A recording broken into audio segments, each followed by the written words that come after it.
In this video we're going to look at using a loop station, or looper as they're often called, and how you can arrange a song to work with one.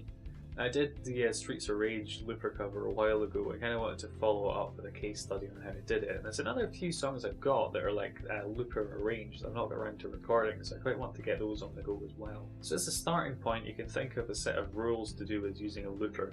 So the first one is basically the limitations of the model you're using. So I've got this one, the RC20XL. Now this is an older model compared to the ones that are out now, but it kind of does all that I need it to do. There are fancier models where you can drop loops out and switch between them as you see fit, but for me this kind of fit the bill. I didn't need to spend the extra money on something more extravagant. The basic mechanics of the looper are that you can record a layer and loop it, and then you can play over the top of it. You can also then add another layer, or you can stop it altogether. This particular model does let me erase one layer that I've added, so I could add a layer and then on the next loop take it away, add something different instead, and then keep adding on top of that. But I can only move back by one. It also has a fade out feature, which is quite nice for songs where you don't want an abrupt ending and you want it to kind of tail off a bit more naturally. You don't often see people using loopers with electric guitars in overdrive. And the reason for that, well, I found it quite quickly because that was my intention. I was like, I'll get it and I'll use electric guitars and with distortion and overdrive, because no one does that.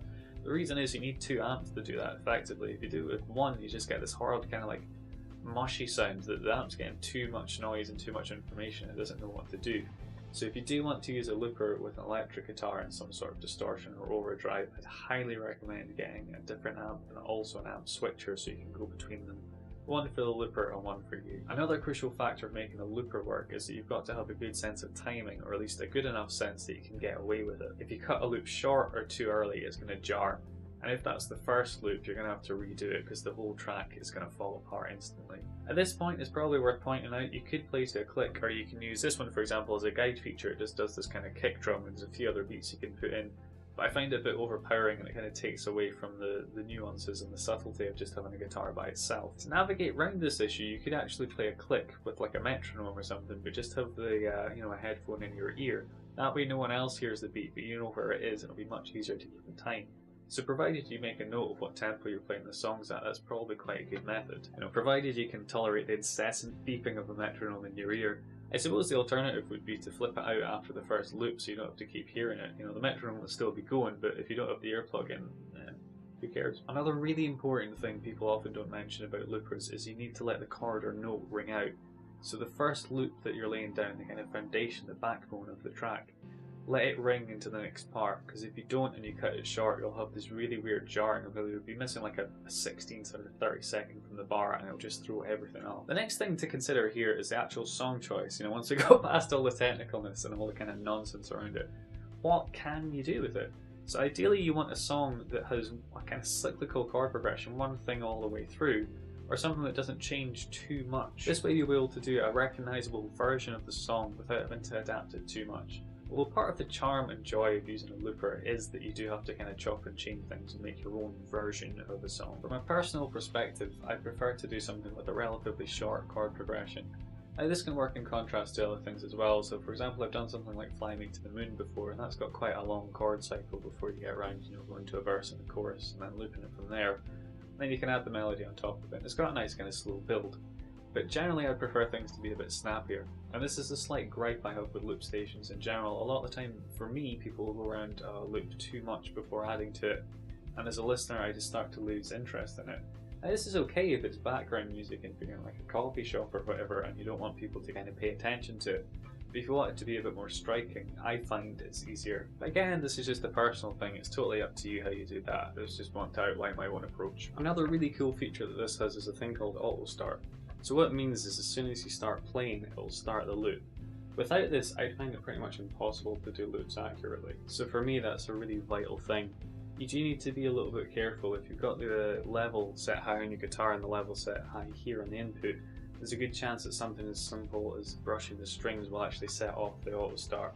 But there's a little light that flashes beforehand so you'd know if this happens. So to give you a quick overview, what I've got is my instrument plugged into the input. I've got the setting for the instrument about here, hopefully you can see that. I'm not using a microphone, there is a separate microphone input if you want to do that. And obviously it doesn't have to be your voice, it could be a tambourine and another instrument that you've mic'd up. I've got that set to 0 anyway. I've got the guide to 0 because I'm not using that, that's the aforementioned drum loop. And after that, I've got the level, which is the overall output set, and it's slightly lower than the instrument here. And what the level is the level of the loop. So because that's going to build and get louder the more layers you add, you probably want that to be slightly quieter than the actual instrument. Because although it will sound louder to you while you're playing, you have to remember that everything's coming through an amplifier. So to the audience, they might not be able to hear what you're playing over the top. To be honest, this is a bit of a constant battle I have between, well, which one's loud enough, which one's too quiet, and try to work out a good balance between the two. And obviously I've got a power input as well, so the power works. You can use batteries, but it'll chew up through them pretty quickly. To look at the auto start feature, it's really simple. You push the auto start button, then you push the play button, and it's ready as the auto start, so hopefully you can see a flashing light there. And then you play and it'll come on. You press this again to add another loop, and you press that to stop it. Now that we've got all that out of the way, we can think about our song choice. So something that's quite good to go for, particularly if you're starting off as an instrumental. You don't have to worry about the vocal line or trying to replicate it, and you can really just hone in on trying to imitate the different timbres of the instruments used in the track. So for this, what I'm going to do is use my Streets of Rage cover as a case study. The first thing you want to do is listen to the source material. I know this sounds obvious, but like really listen to it. Listen to the parts, listen to how many bars it is, and break down each individual thing. So this can consist of the chords, the bass line, the drums or the rhythms used, the lead lines, if there's any harmonies, and how many times do you need to play a section. Look at the song structure overall and work out, can you do it verbatim? Can I imitate this track exactly? If not, what do I have to do? Another important thing is to work out if there's any clashes, either rhythmically or melodically, because you might want to avoid these or adapt them slightly for your loop version, because any unintentional dissonance that you could maybe get away in a big mix is going to be incredibly exposed when you're just layering layer on layer. On a side note, you might want to check out the guitarist John Gom. I really hope I've got his name right there. He doesn't do loop station stuff, but in terms of getting ideas for how to create a snare or a bass or a tom, he's just got loads of them, and the coordination the guy has between his two hands to make like a kind of full band sound without a looper is just extraordinary. And if you really wanted, this is the sort of thing you could incorporate into a loop station set, and it would add a whole different degree and dynamic to your show and performance. Generally speaking, a loop station song will have to kind of build in dynamics. Now where this peaks is up to you if you want to peak at the end or partway through. It's your call. In terms of creating a set, it's probably good to have variation, so you probably want some to peak at the end and some to peak partway through and some kind of near the beginning, just to change things up a bit. Solos or adding in some parts that aren't there are a really good way to pad out songs. It can take a long time to arrange a loop station song and then also learn it to a decent standard, and it might end up just being like 2 minutes long. And if you're trying to put a set together and make something a bit grander, that can be quite difficult to work with. So adding in some solos or some new parts is a really good and quite effective way of padding out a song. It also helps to add something new to it, and it lets you show your kind of own individual spin on an already established song. At this point, it's probably worth mentioning that you can use different instruments. That's not really my bag. I'm just using guitar. Purist in that respect, you know, it's not because I can't sing very well or use other instruments to any real degree of technical ability. The real thing to take away here is just plan out a structure and try it. The only way you're going to find out if it works is through active experimentation. Something that's on paper or in your head might seem like it's going to work, and then you do it and there'll be some unforeseen consequence of your actions that just renders the whole thing useless. So work out the parts, write them down, work out a rough structure, and just try it and see what happens. And through the wondrous magic of video editing, I've acquired a guitar. So to get on with it and use my Streets of Rage loop station cover as a kind of case study, like I said, what I could have done is I could have actually started off with the melody. So it was a, which is what happens in the actual song, but I wanted to use my first loop to make a more kind of rhythmic thing that I could just layer on to just really get into it. That was a stylistic choice. I could have done the other way, but that's just what I went with. The melody also worked quite nicely with the chords underneath, and it's important, kind of as I said before, for your first loop to be a real kind of backbone or driving thing behind the song. And you can start off with a drum beat, but if you start off with something that's melodic as well, it's probably going to be a bit more engaging and a bit more interesting to listen to. So the first loop I did the chords though.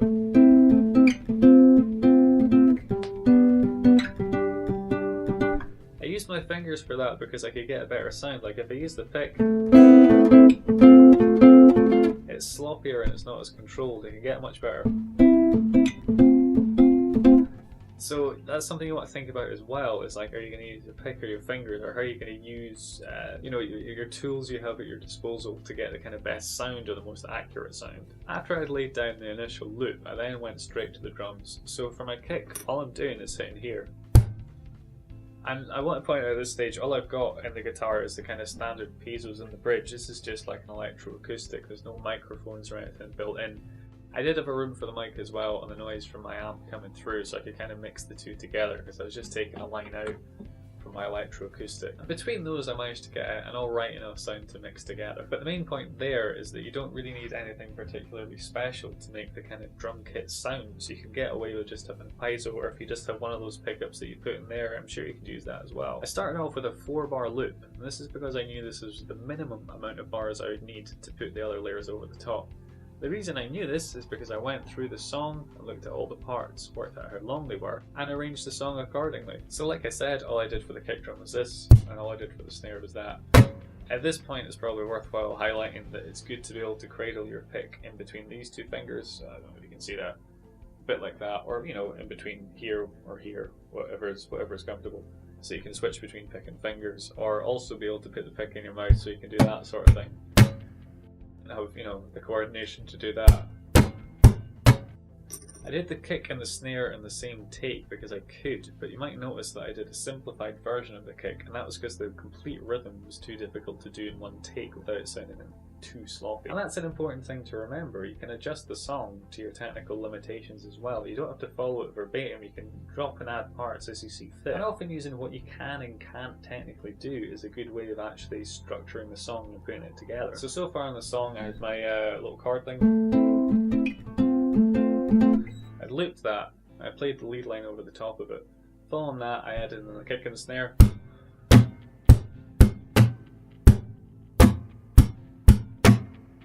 After this, what I did was I added in the bass line. I could have added in the extra kick drum, but I wanted to change things and keep it a bit more interesting.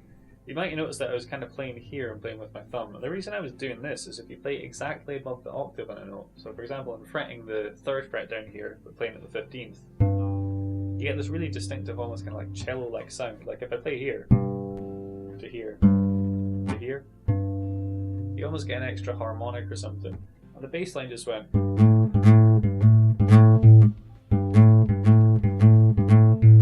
A little bit sloppy there, but you get the idea. And that's an important thing to think about, because you're just using one instrument. You want to create as many different timbres and textures as you can, otherwise the frequencies are going to start clashing pretty quickly, and that's probably going to happen anyway, but the more you can avoid it the better. So that's another good reason to think about little changes you can make to make things sound a little bit more different, make them pop out a bit more. The second part of the kick I just hit here, and what I'm using is the kind of knuckle of my thumb, and just almost like, you know, if you're slapping a bass. Similar kind of movement. In fact, I'm even doing the slap and pop kind of hand paw thing that you do. That must just be muscle memory. I wasn't even conscious of doing that. After this, all I did was add in the hi-hats to complete the drum pattern. I made these quite quiet because you don't want them to be too loud, and hi-hats are something that's difficult to replicate on a guitar because you can't really get the shimmer that cymbals have. But what I did was just like muted the strings and just... And the hi-hats are slightly important in that they're perhaps a bit too low in the overall mix, but they give it a bit more swing. There's this real kind of... I'm on beat of, you know... You got that kind of groove going on. It's just great. The composer of the Streets of Rage music, he is a genius, I'm not going to lie about that. That is truly a game where all the soundtrack is all killer, no filler. It is. To be honest, I can't think of an album that could top that in terms of just being like, everything is just perfect. Of course, there's a huge nostalgia wave going on when I talk about Streets of Rage, so you have to take that into account as well. So here we can talk about one of the things I did to cheat a little bit. So one of the other levels has this sound that's a bit... It's got that kind of thing going on. Now, how I knew to do this sound, I don't know. I've spent enough time playing and messing about with the guitar that I know you can kind of get notes from here. I mean, if you want to imitate a metronome, where is it? You know, there's different sounds you can get. These are still notes, they're just quite high pitched and very staccato. So if you listen, there's still a pitch. Almost sounds like MIDI laughter or something. But this is what I was talking about before, about adapting the song and making it your own. You can add in different things, provided they still work in the overall context. Again, the next effect I added was just a different sound from the game. And I found the best way to get this was by kind of tapping my pick. So I'm taking the flat end of it here, not the pointy end, the flat one, and just... sounds pretty cool. And because that's quite quiet, what I then did was I put on another loop and I did it again, but I moved the set of strings up, right? So in effect I was going, and that way in sorts I'm harmonizing it by a fourth, so it sounds a bit more alien and a bit more dissonant. So you go on the second one. I don't know if that'll come up, I don't know if that'll get picked up by the piezo's, but hopefully you can hear the second one was higher in pitch. After this, I went with the actual source material and played something that was actually there. So I played the lead line, and then played the harmony to the lead line. Sometimes when I'm doing this, after this I add in scratches, but when I was doing this playthrough I just genuinely forgot to do it. They're not something that's in the song or in the game, but work quite well in context. Following on for this, I did the aforementioned somewhat obligatory solo to help pad out the song, otherwise that would have been it ended there. And there wasn't really any sort of crescendo or any sort of build other than that. Well, the solo was largely improvised. What I did was I kind of worked around a frame. The general first part of it was to start up here and slowly work my way up the neck. So if you watch it, you can kind of see that's what I'm doing. I kind of start down here, it's kind of a bit more spaced out, it starts to get a bit busier as I get up. After getting up here, my general rule of thumb was to do a bit of bending and then to do some sort of C major 7 thing, which to me just has a really nice effect over the kind of A minor backing. This acted to sort of build the dynamics a bit as a teaser of kind of what was to come. So after this, I generally work my way back down the neck and start to build things up again. If I was feeling up to it in the moment, I'd probably try and add in some sort of fast run or something. Finally, what I do is I play about with the C major 7 using this arpeggio. So you go in major 7, root, 3rd, 5th. And that collection of notes in that way, you can play about with them and they got this nice kind of lilting feeling that I thought helped kind of wind the song down. After that, I just stomped the loop off and went back to the theme. Because that's what it does in the original. And I also made an effort to slow it down